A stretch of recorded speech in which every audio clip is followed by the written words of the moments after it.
Welcome to Fusion Fiction.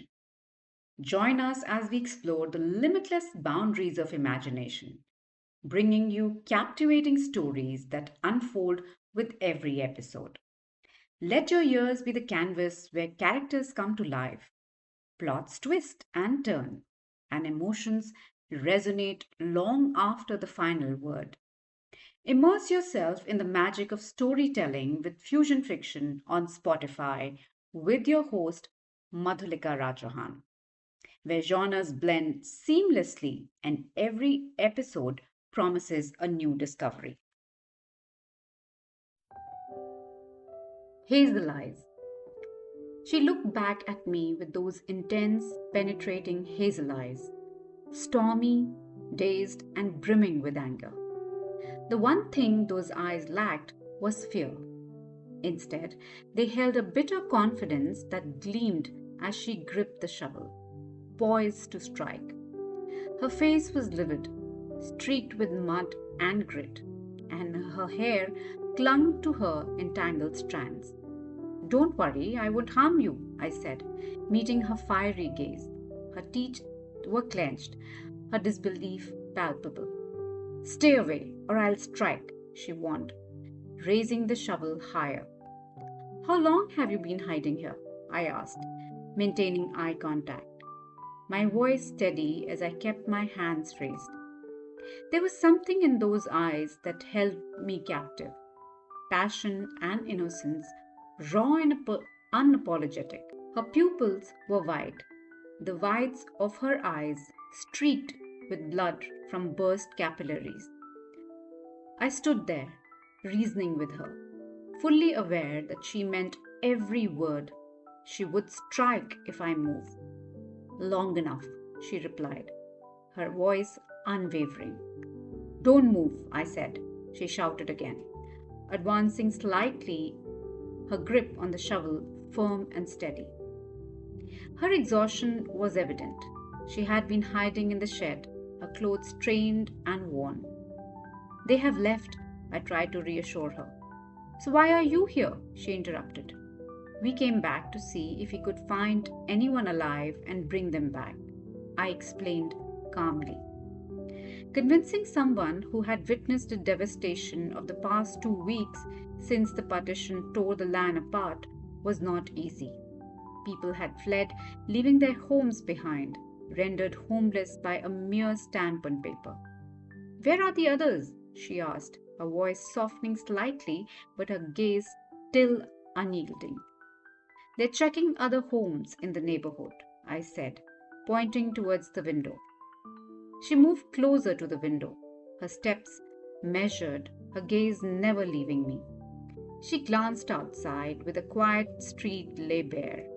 A lone neem tree stood sentinel, its leaves rustling faintly in the dry breeze. A solitary tear betrayed her hardened stance. I've seen a lot, she said, a voice calm but stormy within. She lowered the shovel and took a deep breath. I'm hungry, very hungry, she added finally, striking down against the dilapidated wall, her eyes closing for the first time since I had arrived.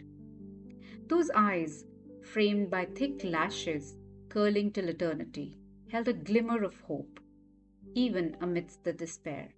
The rioters had left nothing but destruction, plundered villages, burnt homes, violated women, and murdered men and children.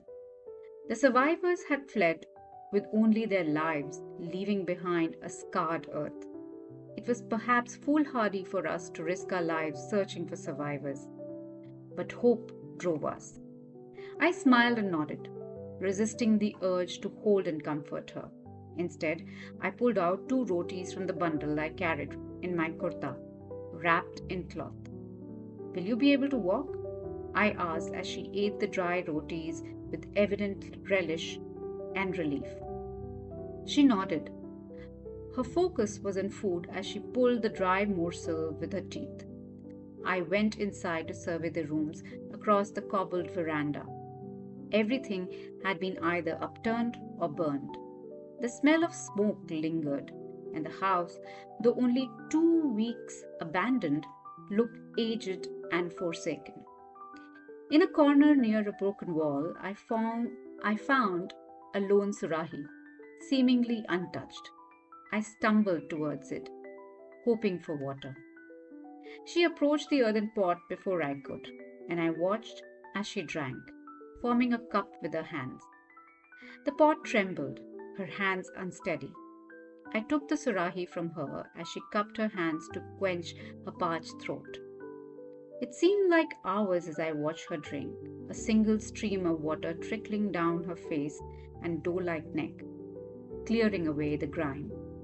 With the last droplets, she wet the side of her own knee and wiped her face clean. Her fair skin, once hidden behind the grit, glowed. Her face, shaped like a rosebud, was framed by clear, plush pink lips. The innocence and vulnerability were laid bare, stark against the brutality I had witnessed moments before. When do we have to go? She asked, steadying herself and bundling her hair in a low bun. Now, I replied, breaking my gaze and looking away. Well then, let's go, she said sharply, considering we had just met. Let me call my friend. Perhaps he found someone too, and we can travel together. She nodded. Just wait here, I cautioned before stepping outside to call for my friend. When Parmeet returned alone, he realized she might be the only survivor. We began our journey back, moving cautiously and conserving our energy. The sun was relentless, draining us as we traversed the parched land, passing the ruins in silence. The sky was clear, and a lone hawk circling above. My father was the Nambardar, she said, breaking the silence. They all fled when the rioters came. He never believed we would have to leave. We listened in silence. Don't worry, we'll find them, I reassured her, though I knew my words were hollow. The uncertainty of the future loomed large. How were you left behind? Parmeet asked. I didn't hear the calls, she said, her voice strained with the memory. Then my ears were filled with deafening screams. I saw women and children running and screaming as they were slaughtered. I hid in the cow shed under the hay before the men came. I watched them break and burn everything. It rained that night, she continued, her voice breaking. It stopped the fire, and I waited in the corner. Tears streamed down her face, and we stood by, helpless. Don't come near me, she cautioned as I moved closer to comfort her. I've seen what men do to women. As darkness fell, we had to find shelter for the night. The ruins provided temporary refuge. We gathered what we could, lit a fire, and took turns keeping watch. For the next 2 days, we saw no signs of life except our own. Our energy waned, but our resolve remained. We knew the army had established a concentration camp near the border, and safety awaited us there. Our feet were calloused, and every step was a struggle. As we walked, a cloud of dust announced an approaching army jeep. In the distance, a caravan moved eastwards, a seemingly endless stream of people fleeing their homes. The Indian flag perched high as the jeep approached. Relief was in sight. Where are you from? Asked the officer, a lean mustachioed man in khaki uniform with stars on his shoulders. Lahore, Parmeet answered. The jeep held old and pregnant women, their faces etched with worry. Women only, the officer commanded as he assessed us. Look back at us, her hazel eyes unreadable. She would likely reach the camp faster than we would. It was perhaps the last time I would see her. My heart raced, not from exhaustion, but from the inexplicable longing as she climbed into the jeep. She sat among old women, her face lined with concern. I stood, watching those hazel eyes, until the jeep grunted and began to move. Your name? She called out. Ramanlal, from Lahore, I shouted back. And yours? I called, starting to run a little. Her response was swallowed by the noise of the engine, and only dust filled the space between us as the jeep drove away. Parmeet placed a hand on my shoulder, and my eyes welled up. In that fleeting moment, there were 1,000 things I wanted to say, 1,000,000 I wanted to hear. I wanted to tell her she belonged by my side. I wanted to hold her gently and promise to protect her. It was a reckless dream, but I would have given anything to be back at that shed, watching her sleep by the bonfire. I would never see her again. I didn't even know her name as we spent walking together. I wished for her to be with me forever, sharing my life, my heart. Chalo chalo everyone, come to the dining table. Halwa is ready and piping hot. A voice interrupted my reverie, bringing me back to the present. You've heard this story 1,000,000 times, she said with a smile. I smiled as everyone gathered, my thoughts lingering on those hazel eyes.